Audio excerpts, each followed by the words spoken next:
실장님, 네, 그 문재인 정권 지금 3년 4개월 동안에 인사청문 보고서 채택 없이 임명 강행한 공직자가 몇 명인지 아세요? 정확하게는 모르겠습니다. 70명이 인사청문의 대상이었었는데 그 24명이에요. 그러면은 문재인 정권 3년 4개월 동안 24명인지도 몰랐다고 그러면은 이명박 정부 5년간 몇 명이었는지 박근혜 정부 4년간 몇 명이었는지 모르시겠네요. 네, 정확한 숫자는 모르겠습니다. 이명박 정부 5년간은 17명, 박근혜 정부 4년간은 10명 이랬거든요.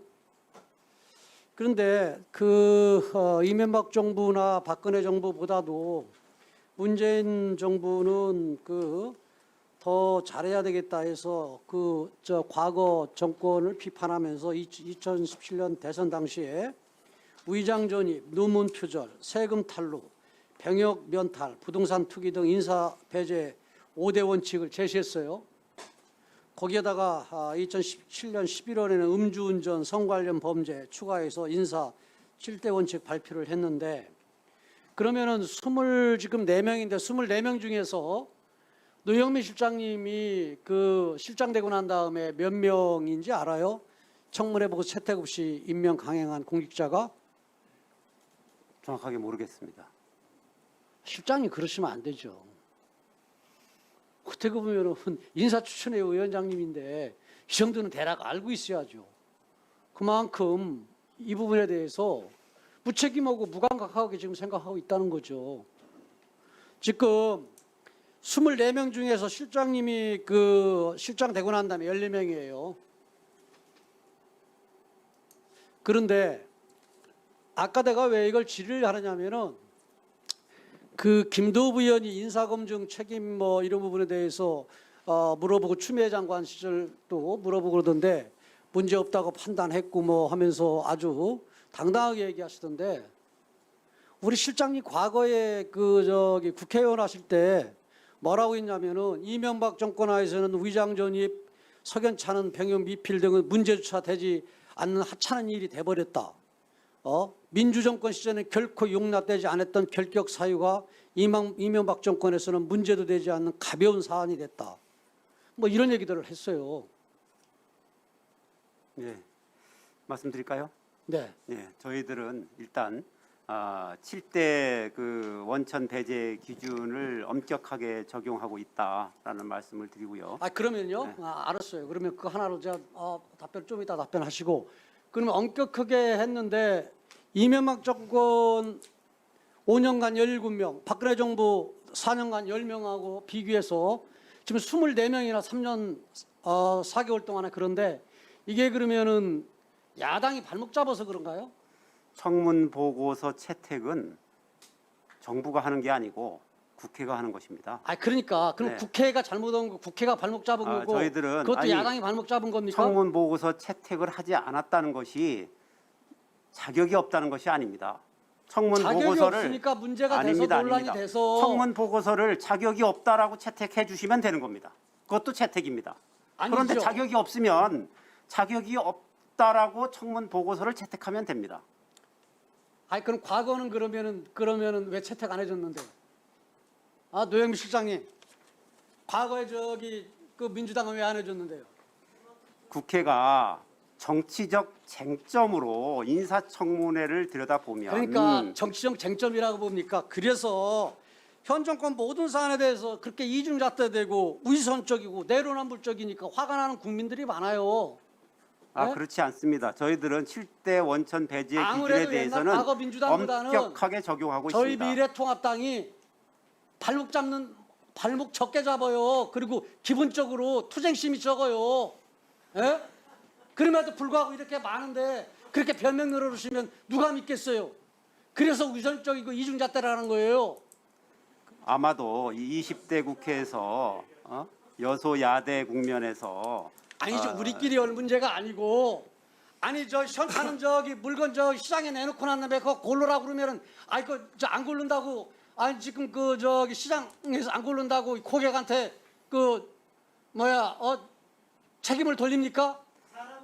지금 물건에 비워라는 게 아니고 인사청문 보고서가 예? 예를 채택되지 들어서 않은 것과 그 대상자의 그 직무 적합성이라든지 능력이라든지 이런 것과는 그러면은 큰 상관관계가 없다는 것이 저기 그 현재 그 일하시는 분들 보면 알 수 있지 인사청문회 않습니까? 돌건 취지가 뭐예요, 실장님?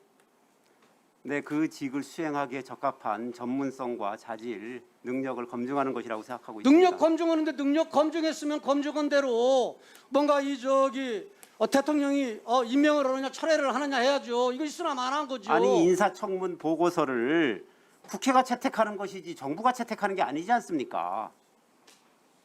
아니 국회가 채택을 안 해놓고 정부가 아니 의장 전입이라든가 어떻게 합니까? 아니 의장 전입이라든가 아니면 논문 표절이라든가 아니 이런 부분들이 문제점이 많으니까 그런 거지. 예를 그러면 들어서 그걸 달아서 부적합이라고 인사청문 보고서를 채택하면 되는 거 아니겠습니까?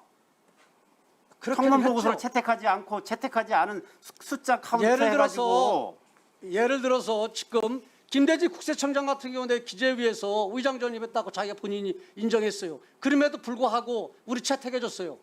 그런 분들도 많아요. 이 부분들을 채택을 안 해줬다고 얘기를 하지 마세요. 끼어들지 마시고 비아냥 웃지 마시고 좀 조선님 저기 예 알아요. 끼어들지 마세요. 아니 지금 의장 전입이니 뭐니 무슨 문제가 있어도 저기 김대중 국세청장 우리 채택해줬어요. 이걸 다 저기 무조건 발목 잡고 그다음에 야당이 거기 합의를 안 해줘가지고 채택을 하는데 합의를 안 해줬기 때문에 채택이 안 됐다고 그렇게 저기 몰아가는 것은 올바르지 않지요. 현재 채택되지 않은 분들의 그 직무 수행 능력을 보면 꼭 인사청문 보고서가 채택되지 않았다고 해서 그 자질이 없는 것은 아닙니다. 대통령과 가깝다는 이유만으로 등용하고 과거에 문제가 있어 물러났던 사람들 재비용하는 5기 인사, 코드 인사 안 된다 이러면서 비판했어요. 그런데 지금 과거에 물러났던 분 지금 여기 지금 답변으로 오신 앞에 앉으신 분 중에 벌써 2명이나 있네요. 이걸 어떻게 해야 돼요? 정책실장하고 안보실장 이건 뭐라고 대답합니까? 대통령과의 그 어떤 개인적인 친분이라든지 이런 것만 가지고서는 안 된다는 그 말씀하셨던 거죠. 이분들은 다 능력이 검증되신 분들이니까. 그럼 과거에는 왜 저기 그렇게 딱 비판했어요? 그때도 대통령 각각 대통령의 사람 다 이해했고 그랬겠죠. 위원장님이 이렇게 앞에가면 얘기입니까? 네. 저는 말이에요. 정책적인 그런 측면에서 생각을 이해할 수 있어요. 하지만은 과거에는 많았는데 지금은 틀렸다 하는 이중적인 잣대, 문재인 정권의 이중적인 잣대, 그것도 특히 청와대 이 부분에 대해서 화가 나고 분노가 치밀어요. 많은 국민들도 그렇습니다. 의원으로서는 주시고요. 당연히 지적하실 수 있는 말씀이라고 저는 생각합니다. 예. 김태흠 의원님 수고 많으셨습니다. 다음